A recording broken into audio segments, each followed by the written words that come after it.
बेटा आज जो हमारी क्लास है बहुत इंपॉर्टेंट टॉपिक है ये सामाजिक जननांकिकी में प्रवास, जिसको इंग्लिश में बोलते हैं माइग्रेशन।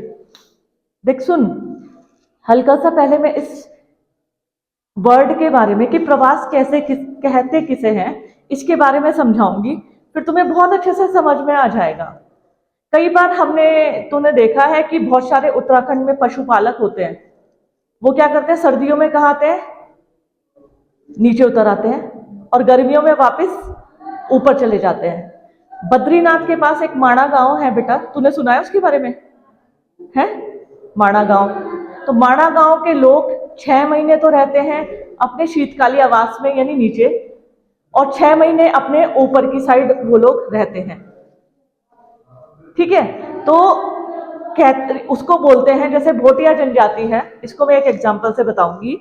बद्रीनाथ में भोटिया ट्राइब है।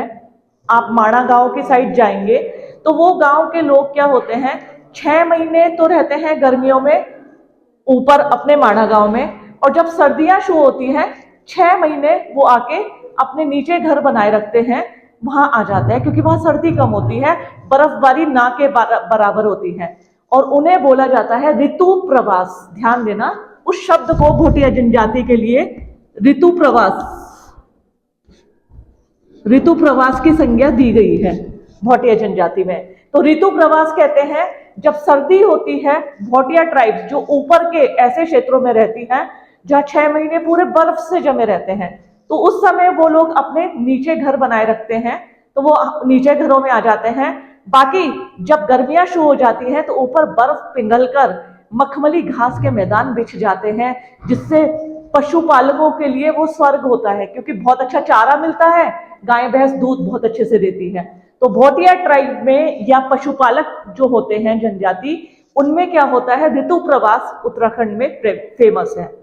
ऋतु प्रवास कहते हैं 6 महीने नीचे रहना और 6 महीने ऊपर रहना, इसको ऋतु प्रवास कहा गया।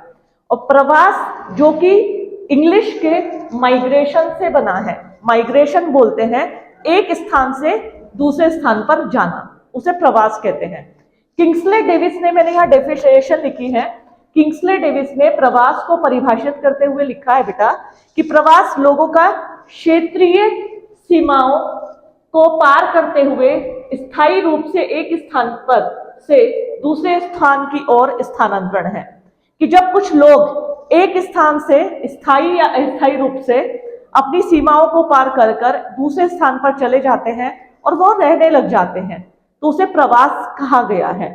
और सिर्फ प्रवास जनजातियों, इंसानों में नहीं, इवन पशु पक्षी और जानवर में भी फेमस है।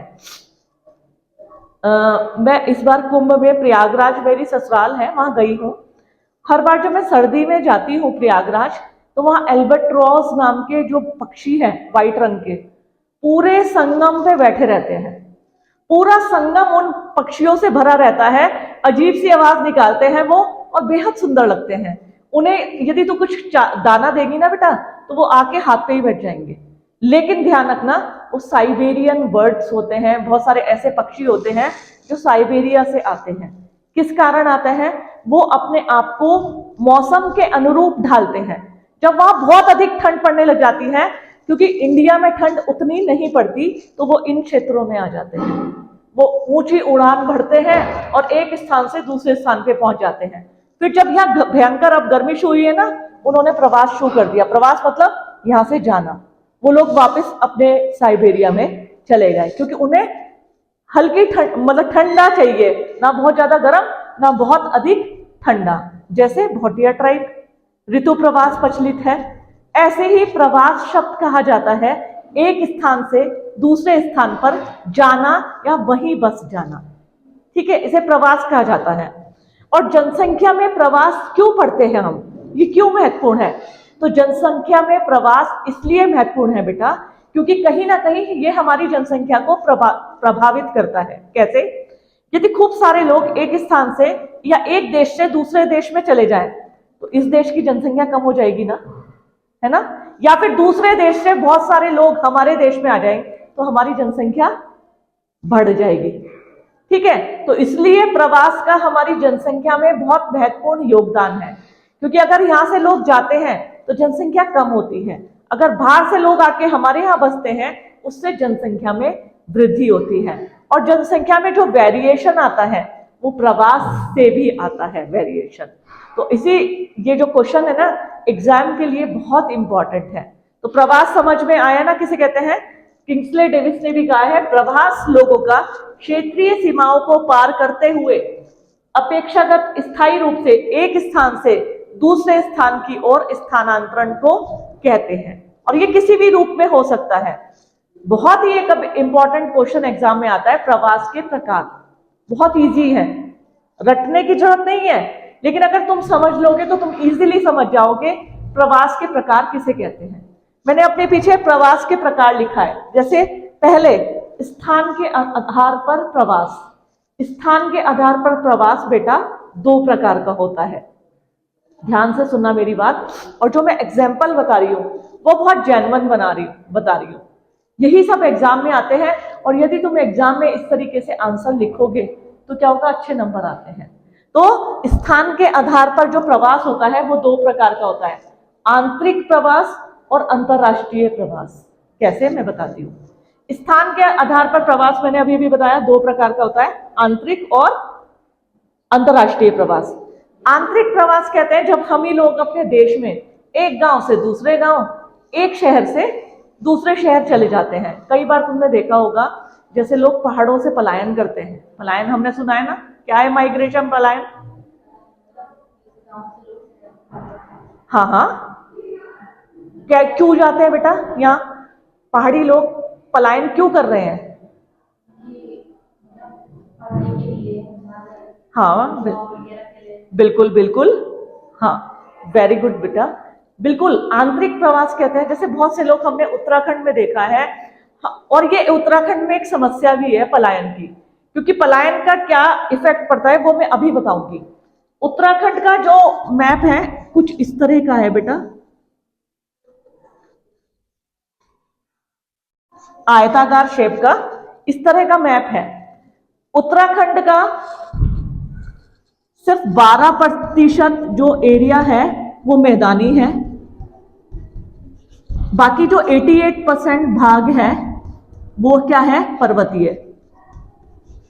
ध्यान से समझना मेरी बात, मैं डेमोग्राफी को आधार बता के बना रही हूं कि उत्तराखंड का 88% भाग जो है वो क्या है, पर्वतीय है, 12% मैदानी है। लेकिन अगर हम जनसंख्या के आंकड़ों पर नजर डालें तो उत्तराखंड की जो जनसंख्या है 60% से अधिक जनसंख्या मैदानी क्षेत्रों में रहती है, मात्र 40 से भी कम प्रतिशत जनसंख्या इतने बड़े पर्वतीय एरिया में रहती है। तो यहाँ जमीनें महंगी है, सुख सुविधाएं कम है, मतलब लैंड के मामले में। बाकी तो पढ़ाई चिकित्सा सब कुछ है, पर्वतों में ये सब चीज नहीं है। यहाँ तुमने देखा होगा, मैं अक्सर देखती हूँ गांव दिख रहे हैं यहाँ से, कितने दूर दूर गांव बने हैं, है ना, कोई ऊपर कोई नीचे, लैंड ही लैंड पड़ी है। और तू अगर अभी देहरादून, हरिद्वार, रुड़की, उधम सिंह नगर चली जाए तो नजर दौड़ाएगी तुझे लैंड नहीं मिलेगी, घर ही घर मिलेंगे। तो कहने का मतलब प्रवास का यहाँ भी फर्क पड़ता है। उत्तराखंड में प्रवास या पलायन यदि हम बात करें एक समस्या है, क्योंकि वहां के लोग पर्वतों को छोड़कर नीचे वाले स्थानों पर जाकर बस रहे हैं, जबकि हमारी सरकार चाहती है कि जो ये 12% लोग हैं, 12% मैदानी एरिया है, इसमें निवास करने वाले लोग अपने क्षेत्रों में जाके रहें। जबकि ऐसा नहीं है, लोगों के पास पैसा आता है, थोड़ी नौकरी लगती है, सुख सुविधा आती है, सबसे पहले वो नीचे जाके घर लेते हैं, देहरादून में, ऋषिकेश में, हरिद्वार में घर बनाते हैं। तो हमारे पहाड़ खाली होते जा रहे हैं, मैदान भर रहे हैं। तो प्रवास यहाँ एक पलायन एक समस्या बन गया। तो प्रवास के मैंने स्थान के आधार पर दो प्रकार बताए थे, आंतरिक प्रवास और अंतरराष्ट्रीय प्रवास। आंतरिक प्रवास किसे कहते हैं, ये क्या है, कौन सा प्रवास है, आंतरिक प्रवास। लोग अपने उत्तराखंड से ही प्रवास कर रहे हैं, अपने उत्तराखंड में, ठीक है, एक शहर से दूसरे शहर, एक गांव से दूसरे गांव, या एक स्टेट से दूसरे स्टेट में भी जाएंगे, है तो भारत के अंदर ना, तो वो किस में आएगा, आंतरिक प्रवास में। लेकिन जब लोग भारत को छोड़कर विदेशों में जा रहे हैं, मैं दूसरा प्रकार बताने जा रही हूं, अंतरराष्ट्रीय प्रवास। अंतरराष्ट्रीय प्रवास प्रवास के उस प्रकार को कहते हैं जब लोग अपने स्थान को छोड़कर, अपने देश को छोड़कर दूसरे देश में जाते हैं, जैसे अमेरिका, किसी ने अमेरिका की नागरिकता ले ली, कोई कनाडा में, हमने अक्सर सुना है कनाडा को मिनी पंजाब बोला जाता है, क्योंकि बहुत ज्यादा पंजाब से लोग कनाडा में जाकर बस गए हैं, वहीं की नागरिकता ले ली है। तो इस प्रवास को जब अपने लोग अपने देश को छोड़कर दूसरे देशों में जाकर बसते हैं, वहीं रहने लग जाते हैं, तो उसे क्या कहा जाता है? अंतर्राष्ट्रीय प्रवास। तो स्थान के आधार पर प्रवास दो प्रकार का होता है, और अंतर्राष्ट्रीय, आंतरिक प्रवास और अंतर्राष्ट्रीय प्रवास। क्लियर हो गया? नेक्स्ट है उद्देश्य के आधार पर प्रवास। यदि हम उद्देश्य के आधार पर प्रवास की बात करें तो उद्देश्य के आधार पर प्रवास चार प्रकार का होता है। कौन कौन सा? आर्थिक प्रवास, शैक्षिक प्रवास, इसी प्रकार वैवाहिक प्रवास और राजनीतिक प्रवास। सबसे पहले आर्थिक प्रवास। लोग जब नौकरी ढूंढते हैं कहाँ जाते हैं? बड़े बड़े शहरों में, दिल्ली, मुंबई, क्योंकि वहां अधिक सुविधाएं, अधिक फैक्ट्रियां होती हैं, तो नौकरी मिलने के चांस ज्यादा होते हैं। तो सबसे पहले जो लोग प्रवास करते हैं वो आर्थिक प्रवास करते हैं। यदि हम उत्तराखंड के पलायन की भी बात करें तो उत्तराखंड में पलायन भी इसलिए होता है कि लोग रोजगार ढूंढने पहाड़ों से नीचे की ओर चले जाते हैं। अरे कि हरिद्वार की फैक्ट्री में काम कर लेंगे, ऋषिकेश में काम कर लेंगे, बहुत सारे वो हैं। पहाड़ में क्या है, गांव में क्या है, पानी तक नहीं है, सड़क तक नहीं पहुंची है, लोग दूर दूर तक पानी भरने जाते हैं। तो ऐसे में लोग सोचते हैं हम इससे अच्छा नीचे की ओर चलते हैं। तो सबसे पहले लोग अपनी आर्थिक स्थिति को सुदृढ़ करने के लिए एक स्थान से दूसरे स्थान की ओर प्रवास करते हैं, चाहे वो नौकरी की तलाश हो, चाहे बिजनेस हो, चाहे कोई काम करने उनका उद्देश्य हो। मैं टीवी में देखती हूँ दिवाली दशहरा पे लोग भर भर के बसें आती हैं। वो अक्सर यहाँ के लोग कहाँ काम करते हैं? होटल में, आर्मी में। अगर हम टिहरी में देखें, यहाँ ट्रेंड मैंने देखा है, जिससे भी पूछो क्या कर रहे हैं, होटल में काम कर रहे हैं, चंडीगढ़ है, इवन विदेश तक होटल में है। फिर नेक्स्ट आर्मी में, लोग आर्मी में नौकरी कर रहे हैं, पोस्टिंग इधर है उधर है। तो ये सब क्या प्रवास में आएगा? आर्थिक प्रवास में। ठीक है। नेक्स्ट है शैक्षिक प्रवास। शैक्षिक प्रवास कहते हैं जब हम डिग्री कोई पढ़ने के लिए एक स्थान से दूसरे स्थान पे जाते हैं। जैसे अक्सर मैं देखती हूँ लोग देहरादून बहुत पढ़ने जाते हैं, देहरादून वाले दिल्ली बहुत पढ़ने जाते हैं, दिल्ली वाले बेंगलोर पहुंचे रहते हैं पढ़ने के लिए, और बेंगलोर वाले फॉरेन कंट्री चले जाते हैं पढ़ने। जब पढ़ने शिक्षा के उद्देश्य से लोग एक स्थान से दूसरे स्थान पर जाते हैं तो उसे बोलते हैं शैक्षिक प्रवास। बड़ी बड़ी यूनिवर्सिटी तुमने देखी होगी, बड़े बड़े विश्वविद्यालय, जहां लोग क्या है पढ़ने के लिए एक स्थान से दूसरे स्थान पर, एक यूनिवर्सिटी से दूसरी यूनिवर्सिटी में जाते हैं। तो प्रवास के इस प्रकार को कहा जाता है शैक्षिक प्रवास। ठीक है। एक हो गया आर्थिक प्रवास, रोजगार का, बिजनेस का, या किसी ऐसे परिपेक्ष्य से जब लोग प्रवास करते हैं तो उसे आर्थिक प्रवास कहता है।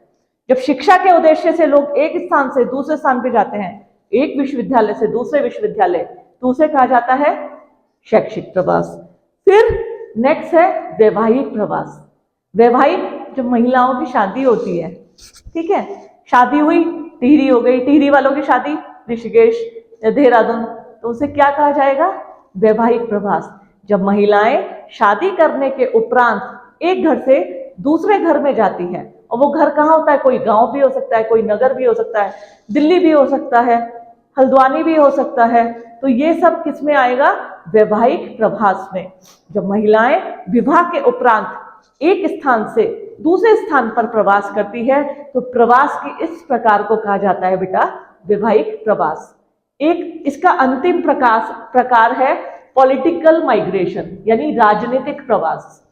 तुमने देखा होगा बहुत सी पॉलिटिकल पार्टीज, बहुत से पॉलिटिकल पर्सनालिटी, बहुत से लोग राजनीति में अपना सिक्का जमाने के लिए कि हमारा क्षेत्र ये है, वहां पहुंच जाते हैं। जैसे बहुत से लोगों को लगता है कि देहरादून में राजनीति चलती है, दिल्ली में राजनीति चलती है, तो वो क्या करते हैं? वहीं का रुख कर लेते हैं। ठीक है। साथ ही साथ बहुत से लोग जो अपने क्षेत्र में अधिक प्रभावशाली होते हैं, रहते देहरादून में है, लेकिन वो क्या करते हैं? इलेक्शन कहां से लड़ेंगे? अपने गांव से, उसमें चले जाते हैं गांव की साइड को। ठीक है, कि गांव में जाएंगे और वहां पे रहेंगे और अपना इलेक्शन लड़ेंगे। तो राजनीतिक प्रवास कहते हैं राजनीतिक हितों के उद्देश्यों की पूर्ति के लिए जब कोई एक स्थान से दूसरे स्थान पर जाता है, या किसी को संभावना लगती है अरे देहरादून में चलते हैं, वहां मंत्री से मिलेंगे, मुख्यमंत्री जी से मिलेंगे, योजना का लाभ अपने गांव तक पहुंचाएंगे, वहीं रहेंगे तो कार्य करेंगे, तो इसे बोला जाता है पॉलिटिकल माइग्रेशन, यानी राजनीतिक प्रवास। ठीक है। अवधि के आधार पर यानी टाइम पीरियड के आधार पर भी प्रवास होता है, स्थायी और अस्थायी प्रवास। अवधि के आधार पर प्रवास दो प्रकार का होता है, स्थायी और अस्थायी। स्थायी प्रवास कहते हैं बेटा जब कोई किसी स्थान पर हमेशा वहीं रहता है। ठीक है, वहीं मतलब जैसे कोई टिहरी से गया, टिहरी से जाने के बाद वो हमेशा के लिए देहरादून बस गया, वहीं जॉब कर ली, वहीं घर बन गया और वो वहीं के हो गए, तो इससे प्रवास को क्या कहेंगे? स्थायी प्रवास। ठीक है। लेकिन बहुत से लोग जैसे टिहरी के रहते यहाँ पर है लेकिन काम करने चले गए होटल में, आर्मी में। ठीक है, बहुत से काम करने गए हैं किसी बिजनेस उसमें, तो वो क्या करते हैं कुछ समय के लिए जाते हैं, बाकी जैसे फसल कटाई के समय है, तुमने देखा होगा अक्सर लोग जाते हैं लेकिन जब फसल कटाई का बुआई का समय आ जाता है तो अपने गांव में वापस आ जाते हैं, उसे बोलते हैं अस्थायी प्रवास। यानी कुछ समय के लिए वो जाते हैं लेकिन वापसी में अपने आशियानों में लौट आते हैं। जैसे अभी मैं साइबेरियन या अल्बाट्रॉस पक्षी बता रही थी, तो वो क्या प्रवास है? अस्थायी प्रवास। अस्थायी क्यों है बेटा वो बता? मौसम। वेरी गुड, समझ में आ गया, अच्छी लड़की है इसलिए पसंद करती हूँ तुझे मैं बहुत। देखिए बबीता, वास्तव में तूने सही बताया कि मौसम के अनुरूप जब उन्हें टेम्परेचर लगा, ठीक है, कि हाँ बहुत ज्यादा कम टेम्परेचर हो गया, बर्फ जमने लगी है, और इंडिया में जब आते हैं तो ठंडी तो होती है पर बर्फ नहीं जमती उधर की साइड, तो वो वहां रहते हैं। जब उन्होंने देखा यहाँ गर्म हो गया, उड़े उड़े ग्रुप में वापस पहुंच गए। तो इस तरह का प्रवास जो जिसकी अवधि कम होती है या कुछ समय के लिए होता है, जैसे जो ये भोटिया ट्राइब मैंने ऋतु प्रवास बताया था, ये किस में प्रवास में आएगा? स्थायी में या अस्थायी में? अस्थायी। वेरी गुड बेटा, क्योंकि ये कुछ समय के लिए होता है तो इसे कहते हैं अस्थायी प्रवास। तो प्रवास के मुख्य रूप से स्थान के आधार पर दो प्रकार के प्रवास, आंतरिक और अंतरराष्ट्रीय प्रवास। उद्देश्य के आधार पर प्रवास के चार प्रकार हैं, जैसे आर्थिक प्रवास, शैक्षिक प्रवास, वैवाहिक प्रवास और राजनीतिक प्रवास। इसी के साथ साथ अवधि के आधार पर भी प्रवास के दो प्रकार हैं, अस्थायी और स्थायी प्रवास। ठीक है, तो ये बहुत इंपॉर्टेंट क्वेश्चन है। कल मैं तुझे पढ़ाऊंगी प्रवास मापन की कुछ विधियां होती हैं, वो विस्तार से पढ़ाऊंगी। ठीक है बेटा।